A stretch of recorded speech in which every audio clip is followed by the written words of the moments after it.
So this is part 4 of a banquet and a blueprint.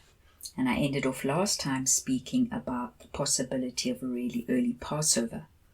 One thing I did want to mention that I discovered after I recorded the last message concerning the 500-pound gold coin that Britain has minted with the Chinese dragon, the wingless dragon on one side and King Charles's head on the other side. The Greek G500 in the Strong's Concordance means Antichrist, which is rather interesting. In the year of the dragon, the Antichrist will step onto the stage. So the year of the dragon begins on February the 10th, 2024. It is the same day as the first day of the first month for the tip of the spear calendar. The first day of Aviv, if the new moon is sighted on that night. There is something else very significant that is going to be happening on April the 8th, 2024. The planets will align during a total solar eclipse, which will pass right over the continent of the USA and will also be visible in Mexico and eastern Canada. Interestingly, Draco the dragon in the constellations appears as if it's cast to Earth during the April 8th eclipse. Auriga, the shepherd constellation, will be in the east during the April 8th eclipse, which represents safety for the redeemed in the day of wrath. Now, if you do a Google search for when the new moon in Jerusalem will be in April 2024, you will discover that it is also on April the 8th, the same day as the total solar eclipse crosses America. That solar eclipse is the third of 3 that form the sign in the shape of the Hebrew letter Aleph, which is the first letter of the Hebrew alphabet. Jesus said he is the Aleph and the Tav. So it's very interesting the way God has ordained the planets and the eclipses to coincide in this way. On April the 8th, it also happens to be, as I've said, the new moon. It is the first day of the first month of the Hebrew calendar, the Hillel calendar, which is what most of the religious Jews follow. So we have the first day of the first month as the year of the dragon begins for the tip of the spear calendar. And in April, 2 months later, we have the first day of the first month of the Hillel calendar, Aviv, with the solar eclipse. Surely a lot of signs in the sky that tell us that 2024 is going to be a tumultuous year. The Passover date for the Hillel calendar is sundown on Monday, April the 22nd. So, beloved, if there is no second month holding pattern of Adar for the ripening of the first fruits barley during February, if that does not happen because the barley is in a good enough state for Passover, the Orthodox Passover celebration in the Hillel calendar is a full 2 months after the tip of the spear. Celebrate Passover. What that tells you is that by the time the Hillel calendar celebrates Passover, the barley will be shattered, overripe, fallen to the ground, even the cultivated barley. So, we must know the times and the seasons. Even the stalk knows its times and seasons, but the people do not know the times of the Lord. So we see there's going to come in 2024, or the year 5784, a complete separation of the remnant from the rest of the spearhead, possibly by 2 whole months. think of the man-child fully birthed, separated from the woman, umbilical cord cut, and ascended to the throne. On the 7th of January 2024, during the Banquet download, the Spirit referenced Easter as being the time of the release of the dragon's flood. This is what he said. At Easter, the idle church will be swept to destruction, but the watching ones will see and understand what is coming and warn and be led to safety. Easter Sunday on the Roman calendar is March the 31st. Just as March ends, and then we get the month of April with the solar eclipse. So I'm going to just give a quick summary of the sky events for the different months. Do take notes at this point because one gets a bit confused with all the different calendars and the different new moons and the different Passovers. So February the 10th will hopefully be the sighting of the new moon for the month of Aviv for the tip of the spear.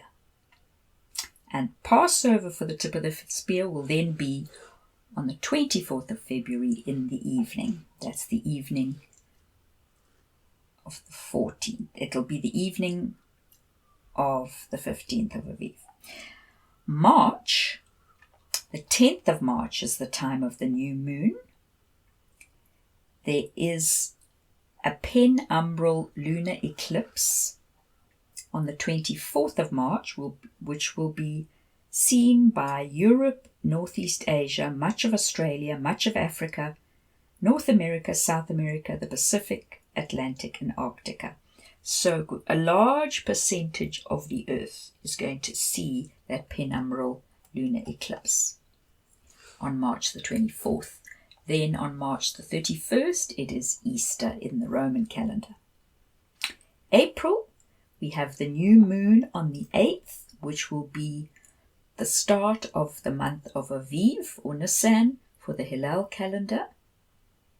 Also on the 8th is the total solar eclipse over the USA, completing the letter Aleph. And then the Hillel Passover is on the 22nd of April. At the end of this message, I'm going to share some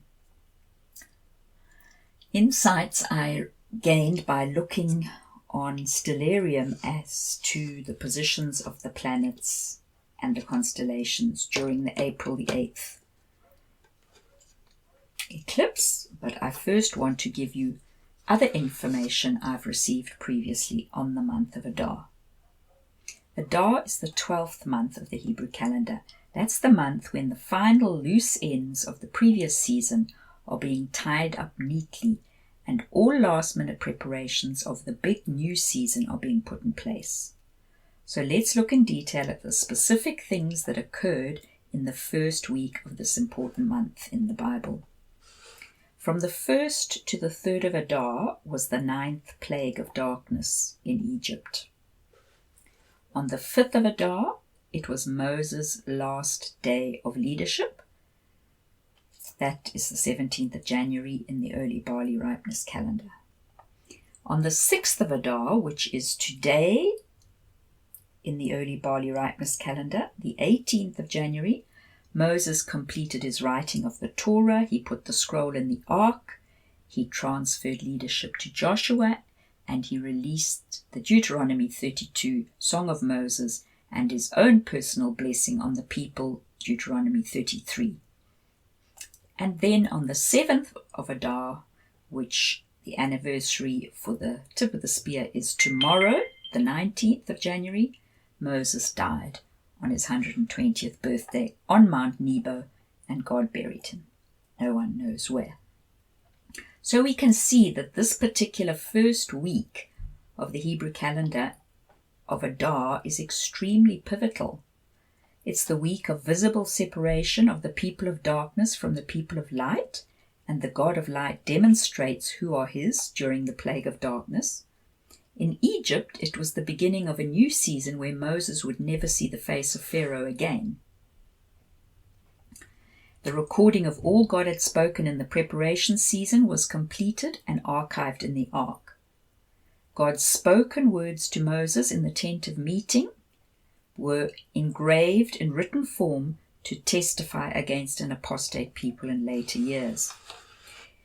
There was the transfer of leadership under God's instruction, a passing of a baton, impartation, and inauguration of a new leader for a new chapter, taking the people into the promised land of their inheritance. God sang over his people through Moses, and a prophetic blessing was released on God's people by the outgoing leader. There was a changing of the guard in this week. Closing of an old chapter, and the old leadership was permanently removed from their position. The first of Adar was when the 3 days of darkness began. It's a pivotal day because it's a day when God demonstrated so clearly who belonged to him. No confusion remained. In essence, those who are not God's will experience dense darkness, a darkness that can be felt. It's going to be terrifying. But those who know him and are called by his name will find their houses filled with light, despite the state of affairs outside their door. The Hebrew word for darkness also means misery, destruction, death, ignorance, sorrow, and wickedness. This is the portion of those who are not his in the days ahead. And when this 9th plague hit, there was no opportunity to quickly run into a house filled with light. The dividing line had already been drawn, and it was on the basis of DNA. Those with Egyptian DNA experienced deep, dense darkness for a prophetic 3 days. This is a strong warning to those sectors of the so-called church who have modeled themselves after the world. Ishmael had the right father but the wrong mother, and he was cast out. Only the true spiritual seed of Abraham will find themselves bathed in light in this season. This section I'm going to read to you now is from the Remnant Empowered and Enlightened post. In Egypt, during the 3 days of darkness, the Israelites had light in their houses. It was a supernatural light, and in the same way, Remnant, supernatural life will fill your life and your heart even as dense darkness envelops the world in this night of trial. There is work to do for the kingdom, and there are greater heights of holiness to climb. Press on higher, remnant of God. Become more holy, more set apart unto him. The 3 days of darkness was the 9th plague, the second last contraction that pushed the people of God out of the confines of slavery and the womb of Egypt and the world system and into the wilderness, where all provision and protection promised in the marriage covenant came into play. The commencement of the 9th plague marks a cut-off point. There is a time when God stops giving the enemy any more grace to let his people go of his own accord. In Egypt, this moment came on the 4th of Adar after the 3 days of darkness. That was the cut-off point. No more negotiation with the powers of darkness or their human representatives. No more face-to-face time with slave masters. From this moment on, God was going to roll out a plan that gave him all the glory, delivered his people from slavery to Egypt, and ultimately destroyed the whole enemy army. But that would only fully manifest itself 7 weeks later, on the 21st of Aviv, a week after the destroyer carried out the first portion of his righteous judgments on Egypt. Everything God has spoken to you in the way of training and instruction in these days has been recorded and is archived in heaven at this time. He doesn't waste words. He spoke them, you heard them, and they will testify for or against you on your final day. They are the blueprint, the plumb line you are to align your life to. The instructions heard in this week carry power to bring forth full manifestation if you will walk them out. I spoke in previous blog posts a couple of years back of personal pollination. You can find it on my website. Bear in mind that pollination does not necessarily mean fully formed fruit. Water, soaking in the light of the sun, nutrients absorbed from the soil where you are rooted and planted, all play a pivotal role in bringing that pollination to full fruition. And the DNA of the spoken words is exceedingly precious. It was imparted by the mouth of the Creator. Nurture and guard the divine portion that has been assigned to you. Be faithful, and do not let it be stolen from you.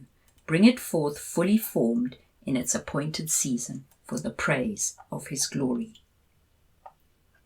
On the 6th of Adar, which the anniversary is today, the 18th of January, in the tip of the spear calendar.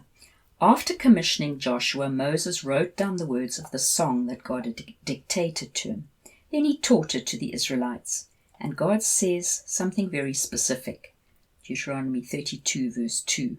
My message shall drop as the rain, my speech shall distill as the dew, as the light rain upon the tender grass, and as the showers upon the herb. Adar is the month of the latter rain, which brings the grain to full maturity. In these words of God spoken by Moses during the first week of Adar, we find out what the latter rain consists of. Verse 2 tells us it's God's spoken message. The sound of His words whispered gently in your spirit as God sings over you, like rain falling on good soil. Then He says, His message is like showers falling upon herbs. The Hebrew word for herb also means sparkling light and illumination. In other words, the herbs represent the revelation you have already planted in the soil of your heart.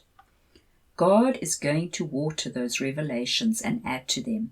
He is going to add the light of His word to them so that you start seeing much more clearly what He meant by those revelations. He is going to expand and grow the revelation you are already nurturing in your heart. The water of the words He releases over you in these days will bring those revelations to maturity, and they will so nourish and impart life to your spirit that you will be found ready for harvest and marked as part of the barley first fruits offering at the end of Aviv. The Hebrew word for latter rain also means eloquence. The word for early rain means teaching. It is the early rain that compacts the soil and forms a firm foundation for the seed to take root downward and begin to grow upward. But the harvest comes to ruin if it receives no latter rain. That's why it says in Zechariah 10 verse 1, Ask of the Lord rain in the time of latter rain. It is the Lord who makes lightnings or strikes of revelation light, which usher in the rain and give men showers and grass to everyone in the field. Ask for rain at this time, beloved, when the latter rain is being freely released.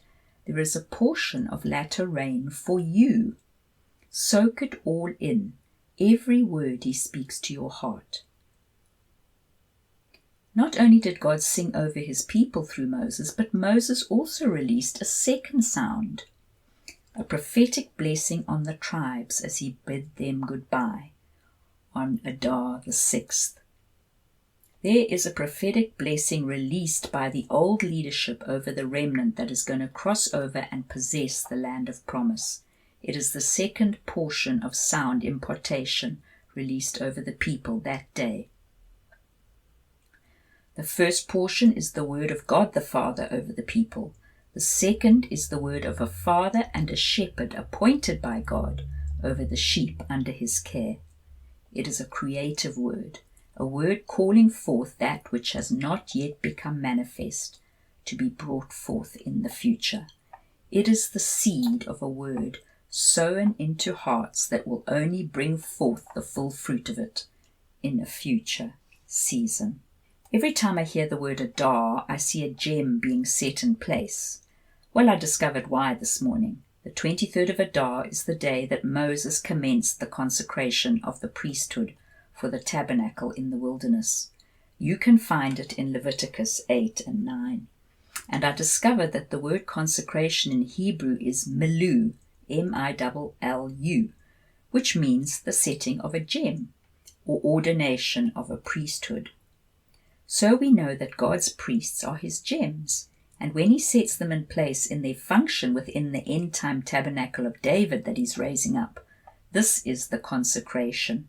This is the setting of a gem in place. This is the setting apart in holiness for a specific purpose. Okay, so now I'm going to just discuss what I found on Stellarium about the April the 8th solar eclipse and what is going on in the heavens on that day. Obviously, it will be better in this case to get the transcript, as I will put some pictures from Stellarium on there. You'll be able to see more clearly. I checked the heavens over Jerusalem, even though the solar eclipse is over the United States. And at 6 a.m. in the east, above the sky in Jerusalem, there is a planetary alignment of 8 planets, which is astounding for this to be happening on the same day as the solar eclipse. And there are 3 conjunctions amongst them. In other words, 2 astronomical objects appear very close to each other in the sky, so they almost look like one because they are so close. So going from below the horizon, the first conjunction is Jupiter and Uranus. Jupiter is known as the king planet, or in this case, the man-child being crowned planet. And Uranus is interesting. Its name comes from the Greek word Ouranos, G3772, which means heaven or the sky. It's referring both to the heaven where God is and to the heavens just above earth where the planets and the stars are, and to the spiritual second heaven. So in Matthew 3:16, it says in the King James, "And Jesus, when he was baptized, went up straightway out of the water, and he saw, and lo, the heavens were opened or torn open unto him. And he saw the Spirit of God descending like a dove and lighting upon him."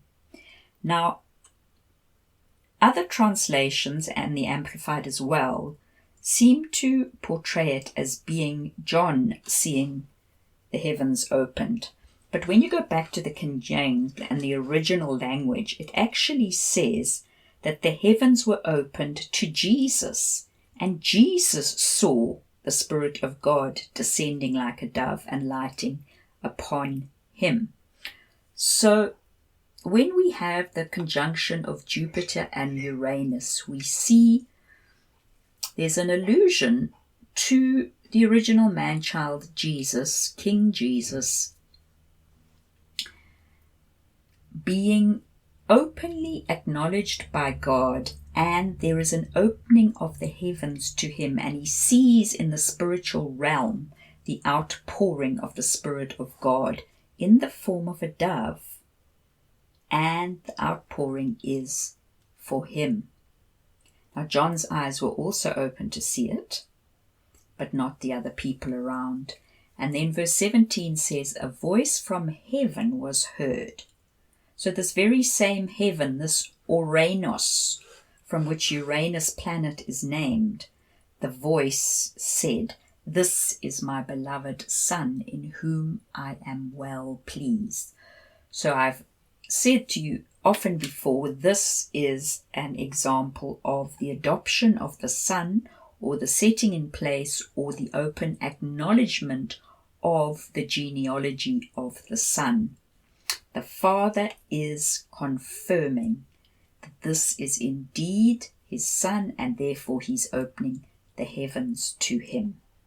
In other words, definitely speaking of a new chapter and a greater increase in revelation and outpouring from the heavenly realm to the Son. So that's what's going on below the horizon in the skies of Jerusalem at 6 a.m. The second conjunction, a little higher up, which is going to be seen at 6 a.m. above the horizon, is the conjunction of Mercury and the Sun. Well, you're not going to be able to see it with the natural eye. Mercury is the messenger planet, and the Sun represents the sun of righteousness. John the Baptist was the messenger. So we have an allusion to this very same thing as Matthew 3 is talking about. The voice of John, the messenger, is heard, and the voice of the Son is heard with the same message, the gospel of the kingdom. And this conjunction of Mercury and the Sun appear right on the cord holding the two fish of Pisces together. The ancient name for that band, which is considered to be a separate constellation, is He Cometh. There comes one who will baptize you in the Holy Spirit, the fullness of the Holy Spirit, and fire. The next two planets, after these two conjunctions that are all in alignment, are the Moon and then Venus. And the third conjunction is Saturn and Mars. They are so close together they almost appear as one. Saturn, connected with Satan, and Mars is the war planet, Mars being the Roman god of war. And those two are in conjunction right in the outpouring of Aquarius, or the water bearer constellation. So during the outpouring of the latter rain upon the remnant, there is going to be war in heaven between Michael and the angels and Satan and his angels. And there is also an announcement of an outbreak of war in the earth, triggered and instigated by Satan himself, the old serpent who is cast to earth after the war in heaven in Revelation 12. So I will pop a couple of pictures of that into my transcript. The eclipse on April the 8th is at its maximum at 17 minutes past 6 in the evening, 1817. And from New York, the moon eclipses the sun on that cord, binding the two Pisces fish together. So the eclipse itself is positioned in a place that declares, "Behold, he comes." And from New York, the two fish of the Pisces constellation are positioned in such a way that one is shooting heavenward and the other is plunging downward to earth. The other thing that is very interesting is as the eclipsed sun goes below the horizon in the sky and night falls, Cetus constellation, the beast constellation, rises up from behind the horizon. So those were the things I noticed about the April the 8th eclipse and what's going on in the heavens, remembering that that is the first of Aviv in the Hillel calendar. They don't look for the sighting of the new moon. They've already set the first of Aviv. So the beginning of the first month in the Hillel Orthodox Jewish calendar is on the same night as that solar eclipse takes place, as that eclipsed sun goes down behind the horizon and the beast rises out from behind the horizon. The first month begins in the Hillel calendar. How very significant. May the Lord bless you. I will now be working on the transcripts of both part 3 and part 4, and position yourself in praise for the outpouring that is appointed of the heavy latter rain during Adar that brings the harvest to full ripeness. Lots of love to you all.